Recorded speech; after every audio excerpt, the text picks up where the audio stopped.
Di kampung Ciberem, yang letaknya tersembunyi di balik kebun bambu dan sawah luas, hidup seorang lelaki bernama Warja. Orang-orang mengenalnya sebagai sosok sederhana, bekerja di ladang, membantu tetangga, tak banyak bicara. Tapi di balik kesederhanaannya itu, Warja menyimpan rahasia yang hanya ia dan arwah leluhur yang mengetahuinya. Rumah Warja berdiri di pinggir kali kecil, di bawah pohon kiara tua yang akarnya menjulur seperti tangan menunggu mangsa. Pohon itu dipercaya warga sebagai tempat bersemayamnya makhluk halus penjaga kampung. Tak ada yang berani menebang, apalagi menatap terlalu lama. Namun Warja, entah karena berani atau bodoh, justru sering duduk di bawahnya, terutama selepas maghrib. Orang-orang pernah melihatnya berbicara sendiri di sana. Bibirnya bergerak, sesekali tertawa kecil, lalu menunduk seperti sedang mendengarkan seseorang. Warja mah aneh, kata Ujang, tetangga dekatnya. Kayak ngobrol jeung batur nu teu katingali. Tapi Warja tak peduli omongan orang. Ia merasa aman, seolah ada yang selalu menemani dan melindunginya. Semua bermula beberapa tahun lalu, saat Warja tanpa sengaja menemukan sebuah keris tua di ladang belakang rumahnya. Hari itu ia sedang mencangkul tanah untuk menanam singkong. Ujung cangkulnya membentur sesuatu keras. Saat digali, muncullah sebilah keris berkarat, dengan sarung kayu hitam dan ukiran kepala naga di gagangnya. Bau amis menyengat keluar dari lubangnya. Warja tak tahu itu apa, tapi rasa penasaran lebih besar dari rasa takut.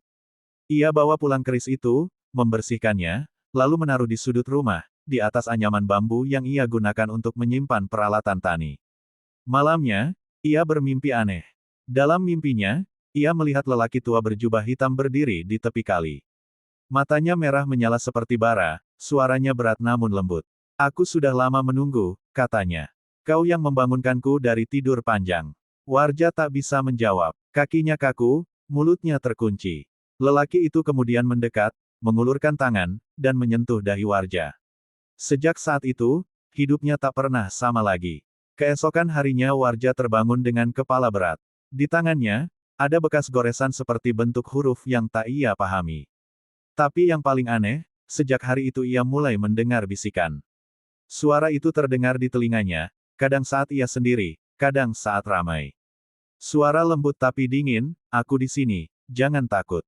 Kadang menyuruhnya melakukan hal-hal kecil, mengambil jalan berbeda, berhenti sebelum melangkah, menunda sesuatu. Anehnya, setiap kali ia menurut, ia selalu selamat dari bahaya kecil, tergelincir, kejatuhan ranting, atau hampir digigit ular sawah. Warja mulai merasa, keris itu bukan benda sembarangan. Ia lalu menyimpannya dengan kain putih dan menaruh sesajen kecil di dekatnya, kembang 7 rupa, rokok, dan segelas air. Sejak itu, rezekinya berubah. Tanaman di ladang tumbuh subur, panen melimpah, dan banyak orang mulai datang minta tolong. Aya naon, Yang? Tanya seorang ibu paruh baya suatu sore. Kuring hoyong nyuhunkeun doa. Anak kuring gering, tecager-cager. Warja hanya diam sejenak, lalu seperti ada yang membimbing lidahnya, ia menutup mata dan membaca sesuatu yang tak ia pahami. Setelah itu ia menyuruh sang ibu mengambil air yang sudah ia bacakan. 2 hari kemudian, kabar beredar, anak perempuan ibu itu sembuh total. Dari sana, nama Warja mulai dikenal sebagai orang yang ngamumule hodam. Padahal Warja sendiri tidak benar-benar paham. Ia hanya mengikuti bisikan yang makin lama makin sering datang. Kadang suara itu memanggilnya, anak, kadang, waris. Malam-malamnya mulai panjang. Ia sering terbangun di tengah malam, melihat bayangan hitam berdiri di ujung kamar. Bayangan itu tak pernah berbicara, tapi tatapannya seperti menguji. Orang-orang mulai datang membawa sesajen, meminta berkah. Warja, yang awalnya menolak, lama-lama menerima. Ia merasa tubuhnya lelah jika melawan suara itu. Biarkan mereka datang. Kau hanya perantara, kata suara itu. Dan benar saja, setiap kali ia membantu orang, Warja mendapat sesuatu, ayam, beras, uang. Rezeki mengalir, tapi juga sesuatu yang lain, hawa dingin yang semakin tebal di sekeliling rumahnya. Istrinya, Siti, yang awalnya tak curiga, mulai resah. Ia sering terbangun melihat Warja berdiri di depan pintu tengah malam sambil menatap keluar, mulutnya bergerak pelan seolah membaca mantra. Kang, kasaha ngobrolna? Tanya Siti dengan suara gemetar. Warja hanya menoleh, tersenyum tipis.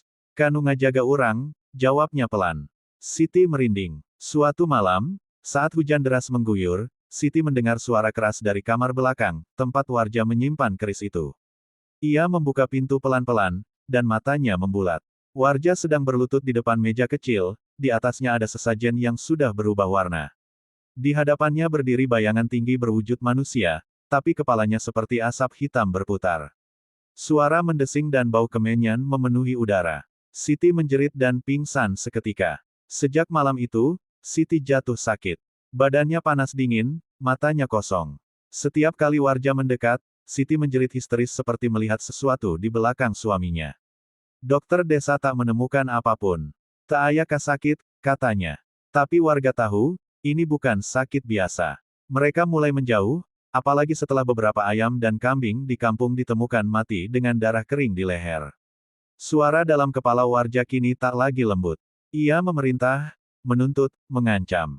Kau harus memberi makan. Aku butuh tenaga. Warja bingung. Tapi malam itu, seperti kehilangan kendali, ia memotong jari tangannya sendiri dan meneteskan darah ke bilah keris.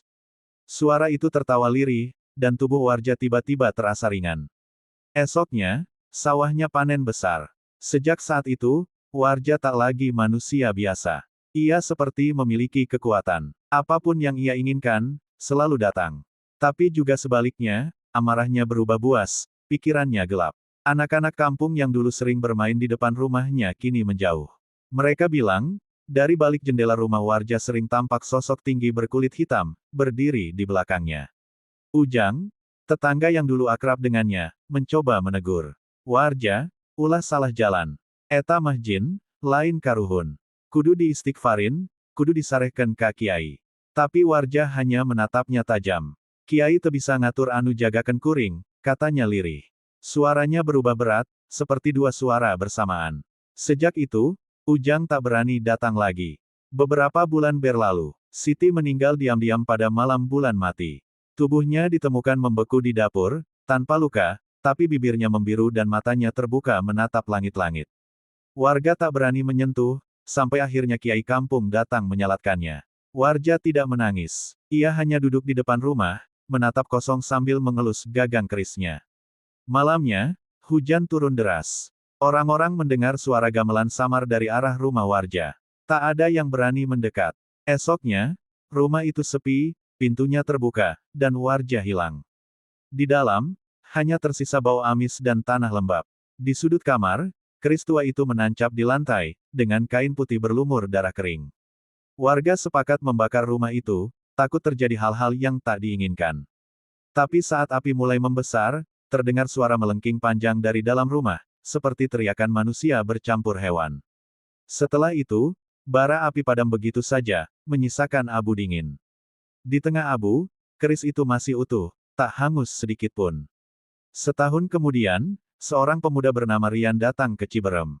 Ia membeli tanah bekas rumah Warja untuk dibuat gubuk kecil. Warga sempat memperingatkan, tapi Rian menertawakan. Kuntilanak mah tak aya, katanya sombong. Malam pertama ia tidur di sana, ia bermimpi aneh, seorang lelaki tua berjubah hitam berdiri di depan rumah, membawa keris berkarat. Kau warisku, katanya. Rian terbangun dengan napas tersengal. Di bawah bantalnya, ada bekas tanah lembab berbentuk tangan. Hari-hari berikutnya, Rian sering berbicara sendiri. Ia bilang, ada yang membimbingnya mencari peruntungan. Tak lama, ia menjadi orang paling disegani di kampung, usahanya lancar, uang mengalir. Tapi beberapa warga mulai merasakan hawa aneh di sekitarnya. Anjing menyalak tanpa sebab, bayi menangis setiap kali Rian lewat, dan suara gamelan sering terdengar dari arah rumahnya menjelang tengah malam. Konon, setiap 7 malam setelah bulan mati, ada yang melihat sosok Warja duduk di bawah pohon kiara tua, menatap ke arah rumah barunya.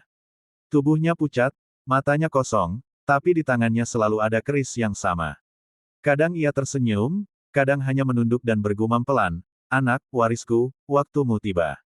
Warga kampung akhirnya membuat batas tak kasat mata. Tak ada yang berani lewat jalan itu selepas maghrib. Mereka percaya, Khodam pendamping Warja tak pernah benar-benar pergi. Ia berpindah tubuh, mencari pewaris baru yang berani menyentuh pusaka itu. Sampai hari ini, kisah itu masih dibicarakan di warung kopi Ciberem. Orang tua melarang anak muda menggali tanah sembarangan, apalagi menyimpan benda lama yang tak diketahui asal-usulnya. Karena menurut mereka, Benda pusaka tidak memilih orang baik atau jahat, yang dipilih hanyalah siapa yang berani disentuh kekuatannya. Dan jika malam-malam hujan turun deras, orang-orang yang lewat di dekat pohon Kiara akan mendengar bisikan pelan dari arah tanah yang hangus itu. Aku di sini, masih menunggu.